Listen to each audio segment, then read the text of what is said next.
trans. Today's talk is going to be on transmuting fear, or fear as fuel. And those of you who have listened to me talk before might know that fear is one of my favorite topics.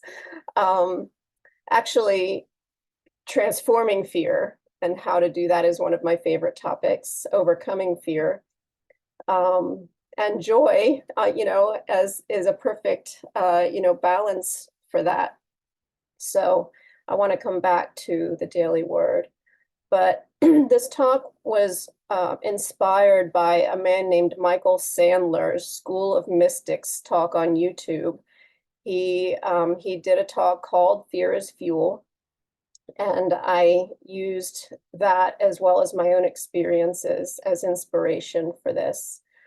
And, because of the present day, these current events, there's a lot to be afraid of these days. And, everywhere you turn, there seems to be messages of chaos and war. And here Terry is going to one of those places, looming disaster, climate change, all of these things that just like every day, if you watch the news, it'll terrorize you.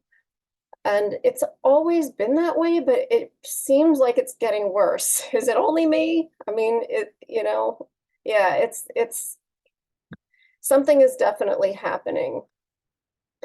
And the news makes me feel helpless. Like, what can I do? And, we all know that the goal and mission is to freak us out. Why? Because on some level, we love it. We eat it up. Fear sells. Fear makes money. Fear gets ratings. It keeps us shocked and terrified and coming back for more for some reason that we'll get into. And if you don't believe me, all you have to do is like notice that when scrolling through article titles or video titles or whatever, or ads, things like shocking or unbelievable or outrageous is in almost every title. And even though I know they're just trying to, get clicks, I'm scrolling through going, yeah, sure, shocking, unbelievable. And then one will get me, I'll go, dang, all right, what are they talking about? And I'll click it and they'll get me. So, anybody can be susceptible to all of that. And maybe it's curiosity. If it is, it's morbid curiosity, because we know it's not going to be educational or loving or about kindness, but it remains true anyway that fear sells. So if you think about like going to the airport, some of it isn't even realistic. Like you go to the airport and there's all these warnings like every 5 minutes about not to take somebody else's bag. Who does that? Who just like goes, oh, there's somebody bag. I think I'll pick that up and bring it on the airplane with me. Or, I mean, it's just silly. So, I think that sometimes these messages, it's just too easy to be overwhelmed and overcome by all of this stuff coming at us all the time. And it's because it's the easiest and oldest way to control people, including and especially by the church. If you have been to Europe, and I, was blessed enough to go to Prague, as we were talking about earlier, and wow, those Gothic cathedrals are beautiful, but they're also very stark in their intimidating nature. They're dark color, they've got these sharp spires piercing the sky, and they're just huge and imposing. And if you can imagine the people back then going to churches like that, it must have been really terrifying, to imagine this, especially this, condemning God that's preaching hell and damnation and asking people to pray for forgiveness and even to pay for forgiveness of their sins, because, we were born sinners. And thank goodness for unity is all I can say. We don't have to be pummeled by these old, tired, dogmatic teachings any longer. And we just have to know there's a good reason that they use these things, because it's effective. And if you can keep people scared, then you can get them to depend on you and do what you say. So the big irony of this, and the reason I go into all of this, especially with the church, is that there is one single phrase in the Bible that is repeated more than any other. And I've talked about this in previous talks, but does anybody know what it is? What's the single most repeated phrase in the Bible? Does anybody want to unmute and tell us? We got the What do you think? Be not afraid. be not afraid, do not fear, or some variation of that. Very good. Yes, Zach. So what does that tell you? The most repeated phrase in the Bible, do not fear. What the very thing that the Bible and the church has been used to impose on people is actually in opposition to the real meaning and the truth that is laid out in the Bible for us. So we have to use our own brains, and we have to listen to the people that are speaking that truth. That that it is an antidote to fear, that it's to give us tools of healing fear and in growing love. And I do believe that religion is growing and evolving, thank goodness, that messages of love are getting more frequent and louder, and that religion is growing into the one true commandment. And I believe that the one true commandment is Mark 12:30-31, which is love the Lord your God with all your heart and with all your soul and with all your mind and with all your strength, and love your neighbor as yourself. There is no commandment greater than these. Love, love, and love. The Bible teaches that love is an antidote to fear. So I don't believe that we are born sinners, but we are born to be afraid. It's our primal program, our limbic reptilian brain that is on autopilot, running our thoughts and emotions all day, every day, until and unless we make conscious effort to overcome it. Otherwise, we're a species stuck in a cyclical process of freaking ourselves and others out. I just don't think that humans were built to handle the knowledge of everything bad happening everywhere in the world. Is it any wonder that we feel anxious?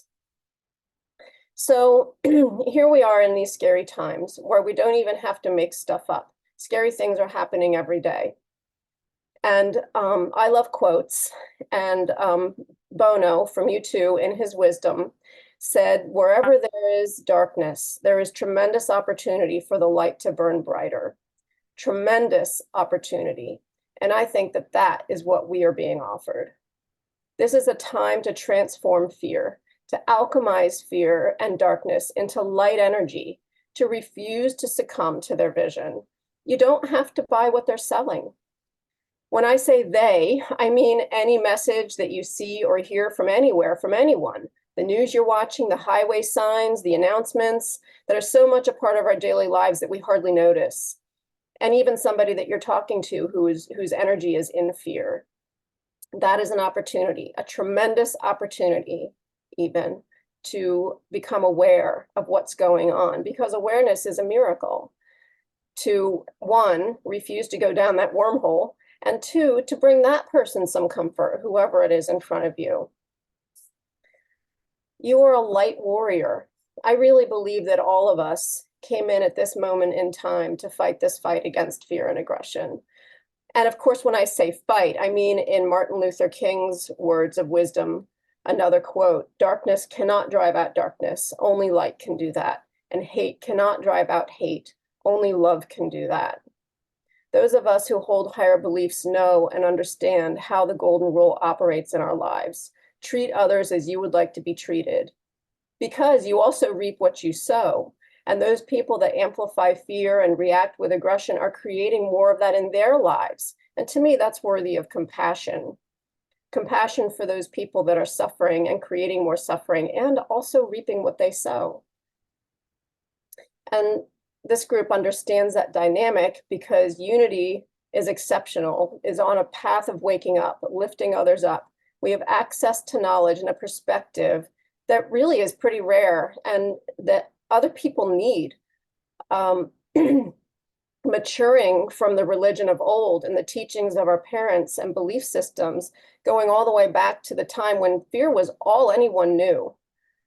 And now, I think when I think of it, I don't think that's all that long ago. Anytime someone manages to change their mind, to change their belief to something higher, more compassionate, less judgmental, each small step over time adds up to a big deal. And awareness is the key. We practice mindfulness in meditation, and that practice leads to more mindfulness in life. And thus we learn a skill. Why do I think mindfulness is a skill? Is mindfulness a skill? Does anybody agree? I think, yoga thing. what's that? Okay. I think mindfulness is a skill. I think everything is a skill. I think of, now that at this point in my life, I think of absolutely everything as a skill. Love is a skill. You practice what you think about, what you feel in your heart. You practice those things and you grow them and you form those neurotransmitters, which I also love talking about, but I won't go into it. um, so, um, so it almost sounds paradoxical. It's almost, how can times of escalating violence, political authoritarianism, decreasing human rights and volition over our own bodies, increasing corporate power and control for pure profit, the threat of even a world war possibly, how can this be used to elevate our energy? Especially when so many of us deal with a heap of our own personal issues, health issues, family needs, and just just making a living, all the time, attention, resources that seems to leave so little left over. What seems like a constant fight for basic human rights. I don't know. I've marched in Washington a number of times, and I remember this particular sign a woman was holding, and it said, "I can't believe I still have to fight this sh dot dot." And I'm like, amen, sister. What the heck is so complicated about this?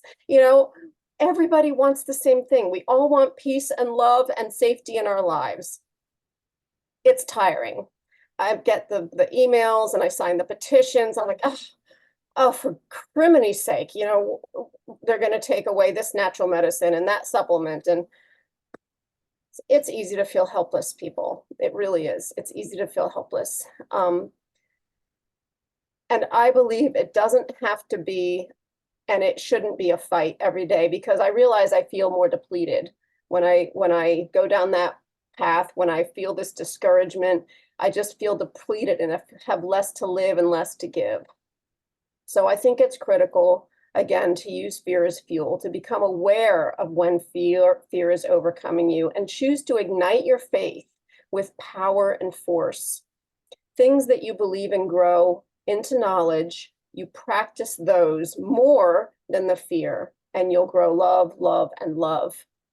So I want to give you some tools. This is going to be a participatory thing.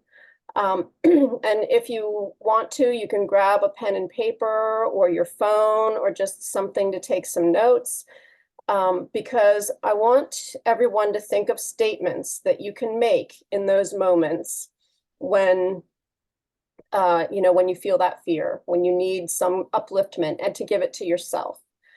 And you can write down, I'm gonna start, and then I'm gonna have everybody chime in with with statements that you can make that are uplifting to you, things that you can believe.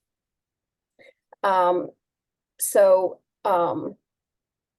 so I'm gonna also type, but I'm gonna say a few to get started, and I'm going to leave a little space between each one so that folks can jot them down if they want to.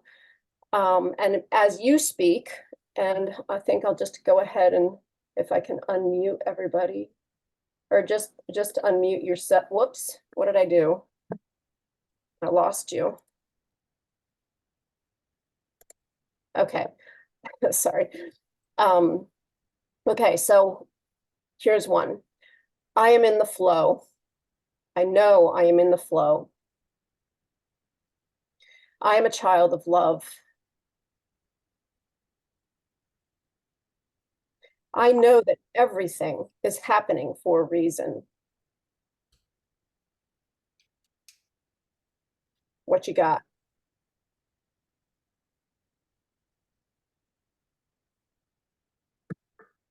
Something uplifting. Yeah, go ahead, Neil. There are quite a few things. it's not necessarily a mantra, but leading up to the mantra is that I've been taught when I'm fearful, it's a sure sign that I'm trusting in my own strength and not a higher power, not the God within, not, I mean, it's just, it's so obvious. So I might say something like on an in-breath, I am safe. On the out-breath, I am still, or safe and still. Just follow the breath, safe and still. Everybody, has numerous mantras like that. And yeah, the key is remembering them, right? So what I heard you say initially is basically like courage. It's about courage. Courage is proceeding in spite of fear, right? It's not that we're not going to feel fear. It's that we continue moving forward in spite of the fear. And that is the very definition of courage. Core, C-O-R, means heart in other languages, in Italian, romance languages. Okay, does anybody else have an encouraging statement to give to the group? Go ahead. Yeah, it's one of my mom's favorites, and this too shall pass. This too shall pass.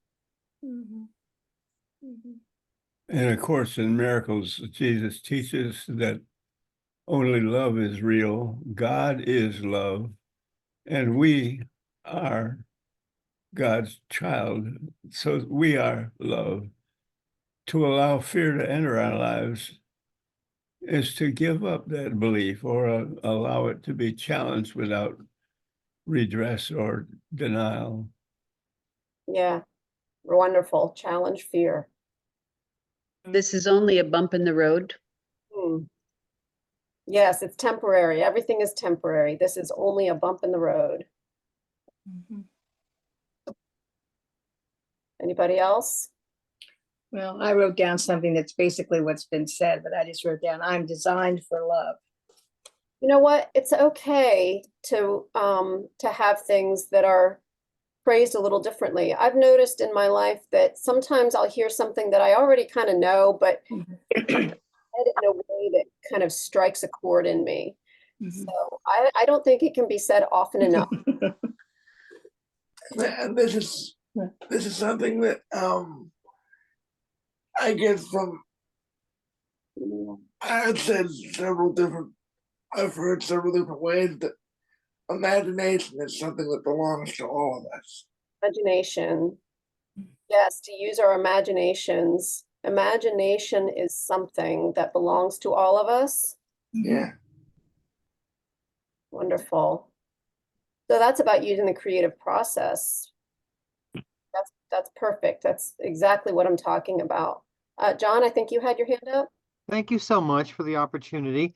I like the saying from Friedrich Nietzsche, who said, "That which does not kill you makes you stronger."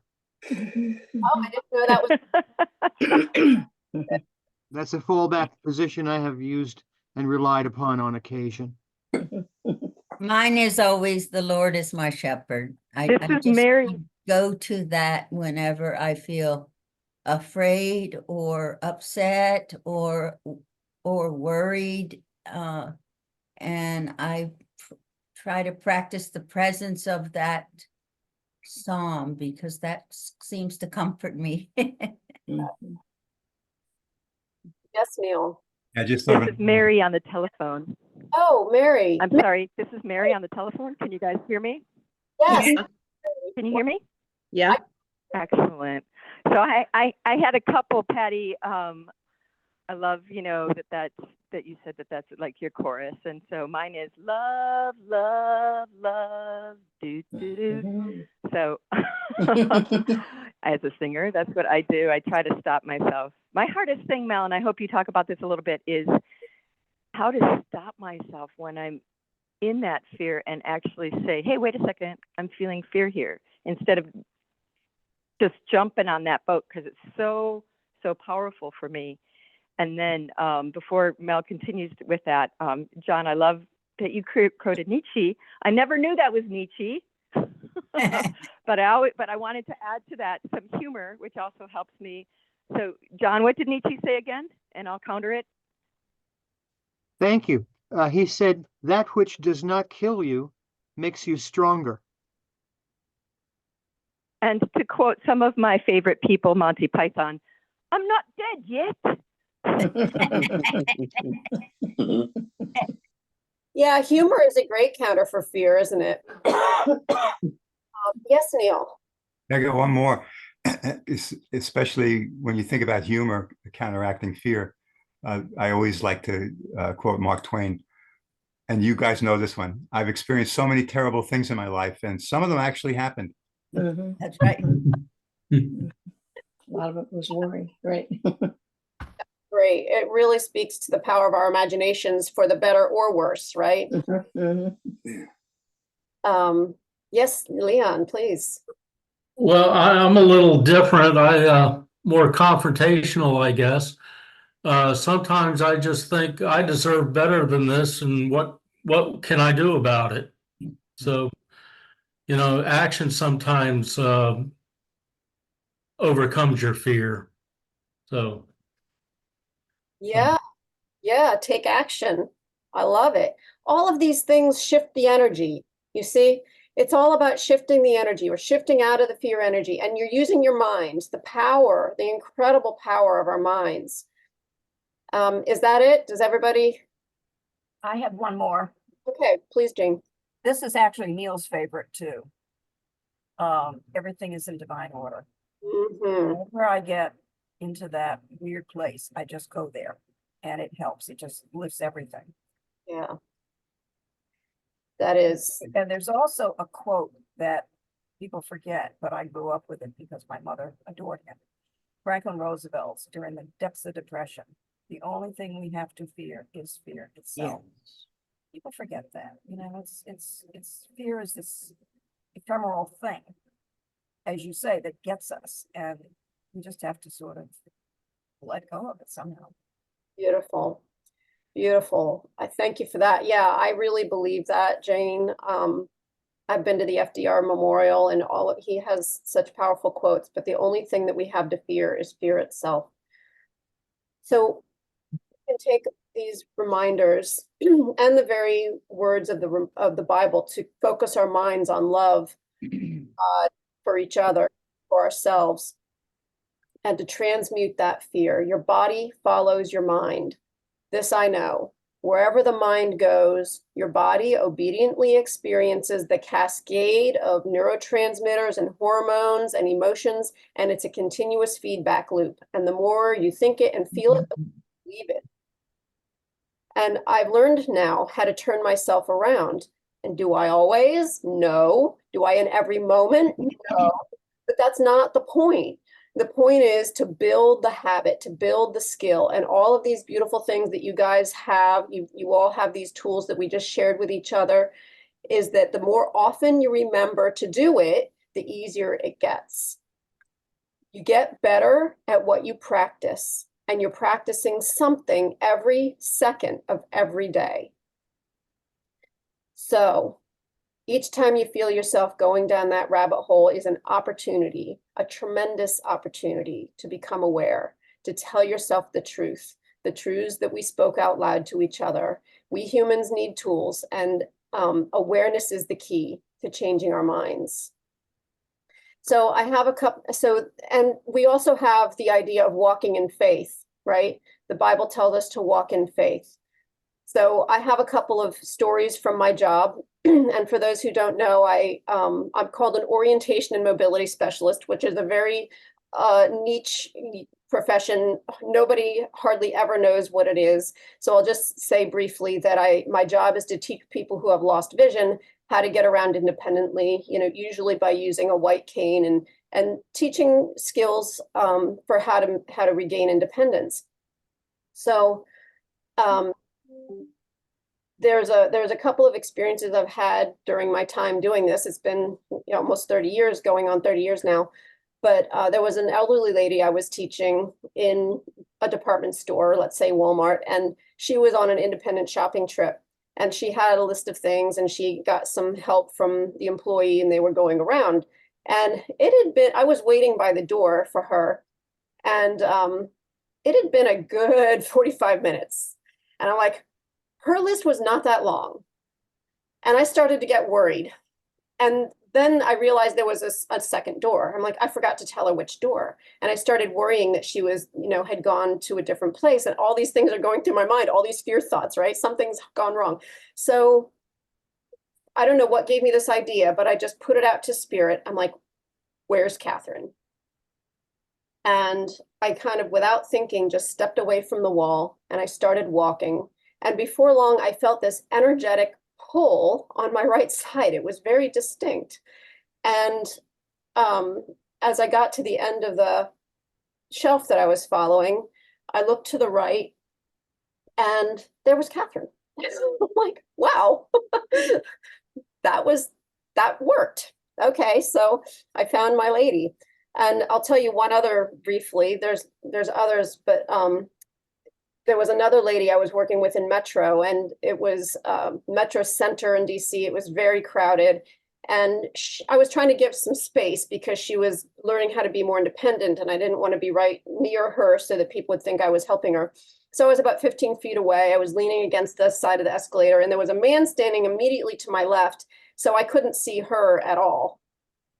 And for whatever reason, I don't know what prompted me, but I took a step away from the escalator and I turned left and I started walking just in time to see her disappear into the crowd.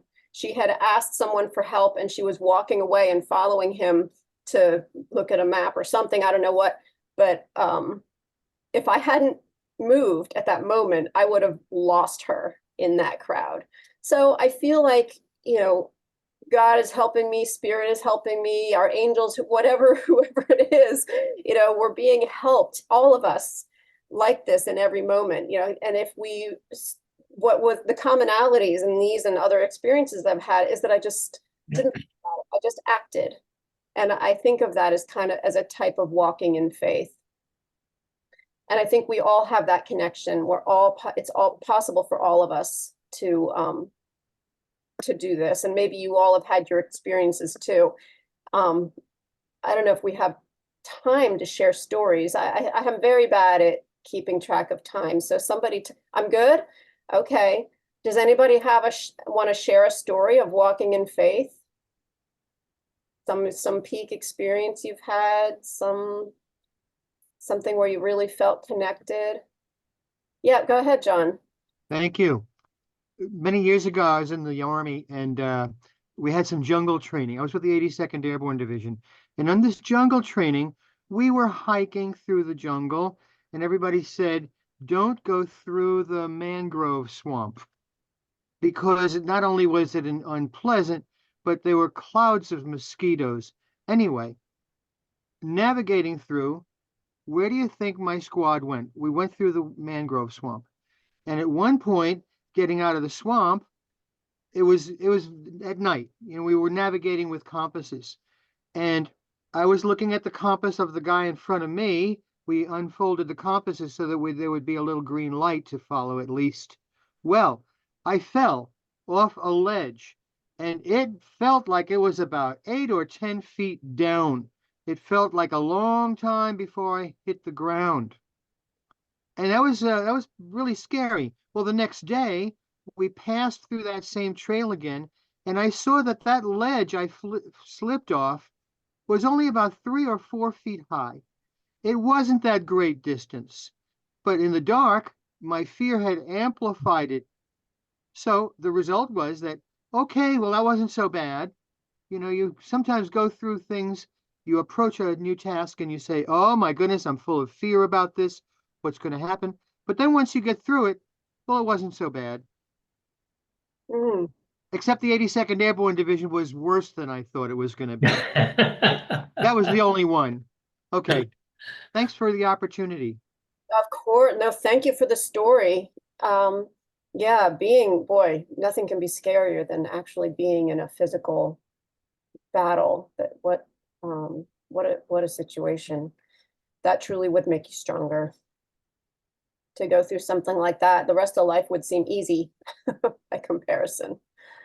I have a lot of things that I have to do every day, and I go, can I do this? And I always say, I can do this. and I try to say it with conviction, knowing that I might fail, but I do it anyway.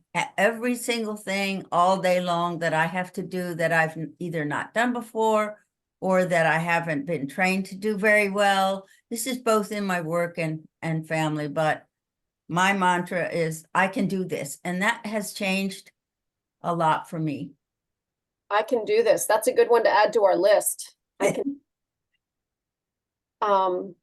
It seems so benign, but it's very, very powerful, at least for my brain, my little lizard brain. Well, I would argue that you're overcoming your lizard brain with right. That's right. That's how we do it. You made me remember there was a song that I used to sing at Unity of Fairfax that one of the lines was, I can and I will. That's right. But I can be, or whatever it was. And I can and I will. And I think that's a really an empowering statement to make. And I love We the Kingdom. I don't know if anybody's listened to that group, but they have some really powerful songs. And one of them is called A Child of Love. I am a child of love. I am a child of love. And it's just, it just packs a punch. So I really use music a lot to uplift and empower myself and fill myself with joy, going back to the daily word. It's, all of these things are tools, people, and it's whatever works for you. What works for one person might not be the trick for someone else, but it's okay. Whatever it is that works for you. So what matters is what makes you feel connected with your mind and your heart and connected to spirit. So the old guard is dying, and this is what I believe. I think this is part of what's going on here. There's an extinction burst article that I have that someone shared with me that kind of gave me some perspective about these current events. And if you would like, I can share that with the group. And it's that the patriarchy, kind of the old way, the fear-based ways of doing things, it's dying, and there's this like burst of activity, this fight before the death, that is happening. And so we just have to use all these tools that we have to connect with each other, to share with each other. And we can fight it by thriving, by choosing, by igniting, by rising up, alchemizing, and leaning into our shadow work. Because the more that we do our own work and become aware of our own shadow, the stronger we get. And finding like-minded souls like this group together, and do whatever you do for the light. You can use your creative process to build the light, because I do believe we're contributing to the field with whatever it is that we do. And to resist us and them narratives. The demonization of the other is how this process gets rationalized. And if you need to rationalize something, that is your first and only clue that whatever it is wrong, okay?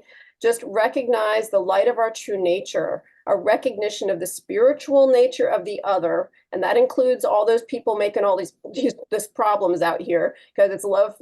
God loves every one of us, that all people are worthy of respect, love, safety, kindness, of help, of thinking about what that person didn't get, recognizing that they're succumbing and that they need help, and to lift them up, even if it's just in your mind. Just in your mind. I mean, what's in your mind is probably one of the most powerful things, which is what I think is the power of prayer. So the whole point of Earth School, that we're here to learn how to help people through the darkness into the light. And I want to help lift you up, not by hiding, but by leaning into the darkness, not by fighting, but by lifting others up, not by becoming like them, but by teaching them by example how to be. We are not helpless consumers of what we're fed. We are not hopeless unless we choose to be hopeless. And we do not have to submit to our programming. So I'll end with another quote by Michael Sandler.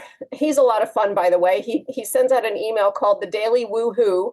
And, he starts it by saying, "Hi, bright and shiny Melanie." Like, it just makes me smile. So he wears these big plastic frame glasses, and he has an Asian wife and a little 2-year-old girl who is just the cutest, and she loves to be upside down. So he holds her upside down in front of the camera, and all you see is this little girl like smiling upside down in front of the camera. It's just adorable. So anyway, he says energy. It's all about the energy. Meaning if you make energetic gestures, tokens, or symbolic gestures of what you want, what you're grateful for, or what you desire in life, your wishes get heard. We as individuals, and this is me, do have tremendous power to change our minds, our lives, and our world. And thank you so much for inviting me today and for your attention and blessing me with your presence. Thank you so much. I thank God for all of you.